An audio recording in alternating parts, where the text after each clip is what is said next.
Hello friends, இன்றைக்கி நம்ம ப்ரீத்திஸ் டெலிகசியில் ரொம்பவே சுவையான வஞ்சரம் மீன் வறுவல் எப்படி பண்ணுறது அப்படிங்கிறத பார்க்கலாம். ஃபிஷ் ஃப்ரைலே பார்த்தீங்கன்னா உங்களுக்கு நிறைய வெரைட்டிஸ், நிறைய வேரியேஷன்ஸ் இருக்கும். ஆனால் இந்த ரெசிபி பார்த்தீங்கன்னா ரொம்பவே குயிக் அண்ட் ஈஸியாக செம்ம டேஸ்டியாக செஞ்சிடலாம். பிகினர்ஸ்லேருந்து பேச்சுலர்ஸ் எல்லாருக்குமே ரொம்ப யூஸ்ஃபுல்லாக இருக்கும். வாங்க இப்போ நம்ம வீடியோக்குள்ளே போகலாம். வீடியோக்குள்ளே போகிறதுக்கு முன்னாடி நீங்கள் நம்ம சேனலில் ஃபஸ்ட் டைம் பார்க்குறீங்கன்னா மறக்காமல் சப்ஸ்கிரைப் பண்ணிவிடுங்க. இப்போ இந்த வஞ்சரம் மீன் வறுவல் பண்ணுறதுக்கு நம்ம வஞ்சரம் மீனை வந்து நல்ல பெரிய ஃபிஷ்ஷை வந்துட்டு இந்த மாதிரி தின்னான ஸ்லைசஸாக கட் பண்ணி க்ளீன் பண்ணி ரெடியாக எடுத்து வச்சுக்கோங்க. இப்போ நம்ம இந்த ஃபிஷ் ஃப்ரை பண்ணுறதுக்கு 1/2 கிலோ அளவுக்கு நம்ம வஞ்சரம் மீன் எடுத்துருக்கோம். 1/2 கிலோ வஞ்சரம் மீனுக்கு 1/2 டீஸ்பூன் மஞ்சள் தூள் சேர்த்துக்கோங்க. 1 டீஸ்பூன் ரெட் சில்லி பவுடர் சேர்த்துக்கோங்க. தேவையான அளவுக்கு உப்பு சேர்த்துக்கோங்க. உங்கள் காரத்துக்கு ஏற்ற மாதிரி 1/2 டீஸ்பூன்லேருந்து 1 டீஸ்பூன் அளவுக்கு பெப்பர் பவுடர் சேர்த்துக்கோங்க. அப்புறம் 1 டீஸ்பூன் அளவுக்கு பெருஞ்சீரகம் கசகசா பவுடர் சேர்த்துக்கோங்க. சேர்த்துட்டு கொஞ்சம் கொஞ்சமாக தண்ணி சேர்த்து நல்ல ஒரு திக்கான பேஸ்ட்டாக கலக்கி எடுத்துக்கோங்க. நீங்கள் நிறைய தண்ணி சேர்த்துட்டிங்க அப்படின்னா மீனில் வந்து மசாலா ஒட்டாது. அதனால் கொஞ்சமாக தண்ணி சேர்த்து திக்கான கொஞ்சம் பேஸ்ட்டாக வந்து நீங்கள் வந்து மிக்ஸ் பண்ணி எடுத்துக்கோங்க. நம்ம மசாலா ரெடி ஆகிடுச்சு.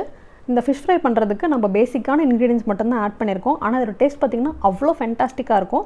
இந்த வஞ்சரம் மீன் வறுவல்லாம் நீங்கள் செய்யும்போது இந்த முடிஞ்ச அளவுக்கு இந்த மாதிரி பெரிய கட் பீஸாக வாங்கிக்கோங்க. அப்போ தான் இதோட டேஸ்ட் பார்த்திங்கன்னா ரொம்பவே சூப்பராக இருக்கும் உங்களுக்கு. இப்போ இந்த மசாலாவில் நம்ம வஞ்சரம் மீனை சேர்த்துக்கலாம். சேர்த்துட்டு 2 பக்கமும் அந்த மசாலாஸ் வந்து நல்லா கோட் ஆகணும். பாருங்கள், மசாலாஸ் வந்து நல்லா ஃபுல்லாக எல்லா பக்கமும் ஈவனாக தடவுனதுக்கப்புறமா இது வந்து நல்லா ஊறணுங்க. மினிமம் 1/2 ஹவர்லேருந்து மேக்ஸிமம் 1 ஹவர் வரைக்கும் நல்லா ஊறணும். அப்போ தான் வந்துட்டு ஃபிஷ் ஃப்ரை வந்து ரொம்ப டேஸ்டியாக இருக்கும். பாருங்கள் ஃப்ரெண்ட்ஸ், இப்போ ஒரு 1/2 ஹவர் கழித்து நம்ம இதை ஓப்பன் பண்ணி பார்க்கும்போது மீனில் வந்துட்டு நல்ல மசாலாலாம் நல்லா ஊறி ரொம்பவே சூப்பராக மேரினேட் ஆகிருக்கு. இப்போ வந்து நம்ம அடுப்பில் வந்து ஒரு தோசைக்கல்லை வச்சுக்கலாம்.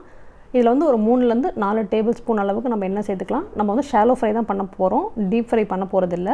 அதனால் ஒரு தோசைக்கல் இல்லாட்டா தவா நீங்கள் எது வேணாலும் யூஸ் பண்ணிக்கோங்க.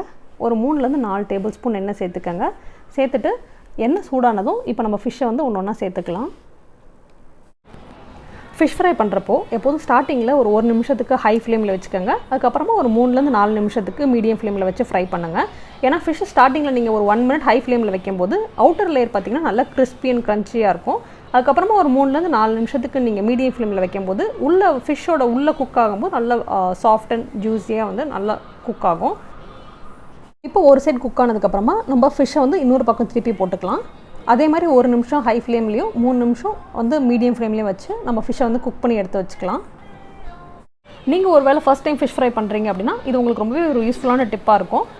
ஃபிஷ்ஷை வந்து நீங்கள் ரொம்ப நேரம் ஃப்ரை பண்ணாதீங்க. ஒரு 3 to 4 மினிட்ஸ் ஃப்ரை பண்ணால் போதும். நீங்கள் ரொம்ப நேரம் ஃப்ரை பண்ணிட்டீங்க அப்படின்னா உள்ளே ரப்பர் மாதிரி ஆகிடும். 3 to 4 மினிட்ஸ் ஃப்ரை பண்ணிங்க அப்படின்னா உங்களுக்கு பர்ஃபெக்டாக இருக்கும். உள்ளே வந்து சாஃப்ட் அண்ட் ஸ்பாஞ்சியாக ஜூஸியாக இருக்கும். அவ்வளோதாங்க, நம்மளோட ரொம்பவே யம்மி அண்ட் டேஸ்டியான வஞ்சரம் ஃபிஷ் ஃப்ரை ரொம்ப சூப்பராக ரெடி ஆகிடுச்சு. இந்த வஞ்சரம் ஃபிஷ் ஃப்ரை உங்கள் எல்லாருக்கும் ரொம்பவே பிடிச்சிருக்கும் நான் நம்புகிறேன். கண்டிப்பாக ட்ரை பண்ணி பார்த்துட்டு எப்படி இருந்துச்சுன்னு மறக்காமல் எனக்கு கமெண்ட் பாக்ஸில் சொல்லுங்கள். தேங்க்யூ ஃபார் வாட்சிங் த வீடியோ. என்னோட ரெசிபிஸ் உங்களுக்கு பிடிச்சிருந்ததுன்னா மறக்காமல் சப்ஸ்கிரைப் பண்ணிவிடுங்க.